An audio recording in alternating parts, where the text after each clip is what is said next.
First, giving honor and glory to God, who is ahead of my life. It is only because of Him that I live, move, and have my being. Welcome back to my channel, you guys. This is Shantara. I pray that you are well, doing amazing, feeling amazing, holding on to hope and faith, you guys. I wanted to share a conversation that I was having in a chat on YouTube today. And there's this lady whose channel started to blow up and take off, right? And she finally got monetized and all of this stuff, and waiting for the money to hit. But it takes about 3 to 4 weeks, so next month will be her first payment, right? She was able to make it to the Sarah Jakes women's conference, the Women's Evolve conference, right? So she had gotten she had gotten an Airbnb and all of this stuff, and she door dashes right now in the meantime to make money, right? And so while at the concert, she thought that she was going to be able to door dash. But if you've ever been to a concert, and I've been to a Woman Evolve concert, the traffic is just too much. The traffic is too heavy. It's pretty much going to be impossible for you to try to door dash within that area anytime, anywhere between probably an hour to that to the venue, right? So she wasn't able to DoorDash, and she thought that she was going to be able to DoorDash to make the money to stay for the remainder of the retreat, right? I think it's like 3 days. She was saying, she made a video today saying that she was going to have to go home, right? She was going to have to go home because she don't have the rest of the money to pay, right? And so she made it to the first day, but she wasn't going to be able to finish it. She was going to go home because she couldn't DoorDash. She thought she was going to be able to DoorDash, but she can't because of the traffic and blah, blah, blah, blah, blah, right? So people ended up rallying together. We all ended up rallying together and asking her to drop her Cash App and to sew into her so that she can be able to finish the conference, right? And so somebody had posted a comment and said, we need to have more conversations about the shame in asking, because she was like, she didn't want to ask. She didn't ask. Somebody told her to drop her Cash App so we can help you out. You know what I'm saying? And somebody put that we need to have more conversations about the shame in asking, right? There's no shame in asking for help when you need help. This is my opinion on it. My own opinion on it. And I made my opinion on it, and somebody said in the comments that it's pride, right? I am always a girl that can get it out the mud. I can go to work. Y'all, I've been working since I was 15. I know I said I've been on my own since I was 15, but I've been on my own since I was 16. 16 going on 17. I've been working since I was 15. I can get it out the mud. I don't really have to normally ask people for money because I can go get it. So if I'm asking you for something, that means I really, really need it and I really ain't got it. You know what I'm saying? Which is rare. Trust me, if you know me, you know I always got something in the clutch. You know I always keep something because I got my kids. You know I always keep something, right? I'm in a carpool line waiting to pick up TJ. For me, the times that I have asked, people have mocked me and talked about me so bad in my family about needing money, or talked about my situation. You know what I'm saying? And, or the times where I had to call their dad when I'm, after being abandoned in the marriage, after being a stay-at-home mom, I would have to call him. This is before I put him on child support. I would have to call him and ask him for money for me and the kids, ask him for food for me and the kids. Sometimes he wouldn't answer. Sometimes he would. You know what I'm saying? And here we are, in motel rooms, stuck trying to figure it out. You know what I'm saying? And just, And then one time I remember asking my auntie. I really never really asked. If I asked, I need it real bad. So one time I remember my auntie, I was trying to get out of an eviction, right? And so I had the check, but I couldn't cash the check to the next day. So she wired me $890 something, right? And within 24 hours, I ended up sending it right back, right? And so maybe like a year or so later, all the air conditioners had went out in the house that I was living with. You know what I'm saying? In the house that I was living in. I needed some extra money. I didn't have it because we needed to go and get ACs for the house, right? We were out. the AC had blew out, the landlord was a slumlord, and whatever, right? And so I asked her for the money. I think I asked her for $200. She asked me, when would I be able to give it back to her, right? I told her I'll be able to pay you back on October the 1st. It was August when I asked for the money, but I told her I will be able to pay her back October the 1st. Do you know she ended up giving me the money or whatever? We don't talk often, so the conversation, it ain't like we got this long message thread or whatever.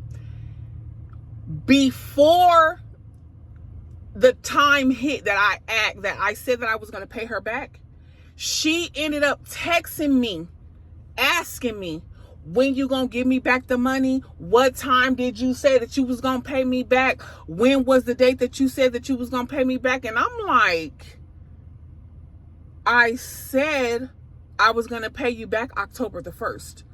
Here we are in September. I said I would pay you back. You know what I'm saying? I told her we don't communicate. This is what I told her in the message.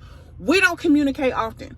If you were so concerned about the money that I owed you, all you had to do was check your messages and look to see when I said I would pay you back, instead of you calling or texting me trying to make it seem like I'm not going to pay you back, right? Then, you know what I'm saying? It's the same thing with my sisters. I asked to borrow. This time I didn't ask to borrow. I said, I will borrow the money, but I will pay you back when I get my income tax. You know, I ain't got it right now. You know what I'm saying? You know, we trying to make it. Let me get the money, and on the income tax, I'll pay you back. Talked about me like a dog. You know what I'm saying? And so I remember after asking a daddy, and he didn't respond back to me, and we needed food or we needed something. I remember crying out to God, and I asked God, if you could please make a way. I was crying, slanging snot, for me to never have to be able to ask men for monetary help. You know what I'm saying? For you to put me in a position to where I will never have to ask for help again like this. You know what I'm saying? And be put to shame. Be put to shame for asking for help and being talked about like a dog, or not responding, or not, you know what I'm saying? Could you please put me in a position to where I never have to ask for help again? But can you make it a way for you to provide for me to where I will be able to help others in need? If I see a need, I'll be able to meet the need. I cried and I cried and I cried and I cried and I cried out to God, and I asked God. And I promise you, it's been a little bit over a year, and God has kept his promise. I'm not saying that I'm the richest in the world. I'm not saying that I don't, you know, but I will say this. God has provided since that prayer and made a way for me to where I have not had to ask man or nobody else for any type of money. And he has put me in a position to where I always have a little bit extra left over for me to be able to meet a need if I see a need, or if he's moving me to meet a need. And so I thank God for that. And so I think that the problem in the shame and asking is that people make you feel bad for asking, and people talk crap about you for asking. Oh, well, she got that man up over there. So you mean to tell me just because a man and a woman is together, or a husband and a wife is together, you mean to tell me that these two people can't fall on hard times? And I'm not talking about a woman who giving all her money to her man and all that. I'm talking about two healthy working individuals who fall on hard time and need a little bit of help. People talk about you like a dog. People shame you like a dog. People treat you less than, and they make you feel small for needing the help. And so that is where the shame and asking comes from, and people don't want to ask. And so it makes you feel a certain way, because you don't want people to drag you and make you feel already worse than what you feel, because you need the help. Hell, you already feel bad enough because you need the help. I don't need you to drag me. I don't need you to talk about me. I don't need you to go tell everybody in the family, Susie, Sam, Q, and whoever, that Shantae needed $120 today, and I had to let her borrow, but she got that man up over there, and he ain't nothing but a bum, and he ain't this, and he ain't that, and blah, blah, blah, blah, blah. I mean, come on, bro. Come on, sis. Come on. I ain't never went and bragged and told nobody what I do and how I'm helping somebody. All that. I'm telling you, it is many people on this YouTube channel. There are many ministries that I have poured into, that I have financially poured into because God has led me or He's tugged on my heart. I don't go out bragging to the whole world and all of this and telling people, come on. Come on. And so for me, I ask God to put me in a position to where I can meet a need without somebody asking. If you see a need, if you can meet the need without them having to come to you and ask, because sometimes this is the situation. People are too embarrassed or been talked about already or been drugged or put all your business out, to the family. And so it makes you embarrassed and it makes you feel small to even have to ask for help because of the backlash, because of the rebuttals, because of how people are today.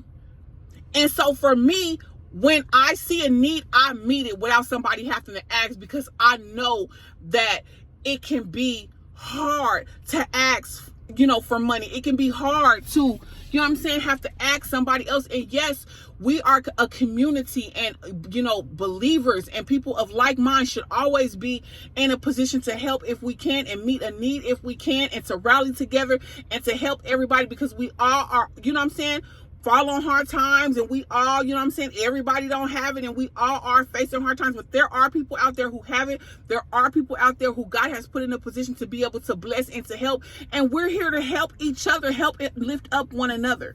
So that is what I wanted to say as far as the shame in asking. So when she put that, it was pride. Call it what you want. You can call it pride, you can call it whatever. You know what I'm saying? But my thing is, I wanted to be in a position to where I didn't never have to feel that way going to another human being. I don't want to have to ask you for nothing. I don't want to have to beg and borrow. And baby, I've never seen the righteous forsaken, nor his seed begging for bread. And when you asking for help, you're not begging. You're not begging. It's not a begging, it's asking people to help meet a need. And what people fail to realize is when you pour into other people and when you bless other people, God will give back unto you 100-fold. That's why money ain't never really been an issue for me. It ain't never really been, because I'm a giver. You know what I'm saying? And so I enjoy giving. I enjoy giving, because it always comes back. It always comes back 100-fold. You know what I'm saying? So God puts me in a position to always have something in a cut to be able to give and meet a need.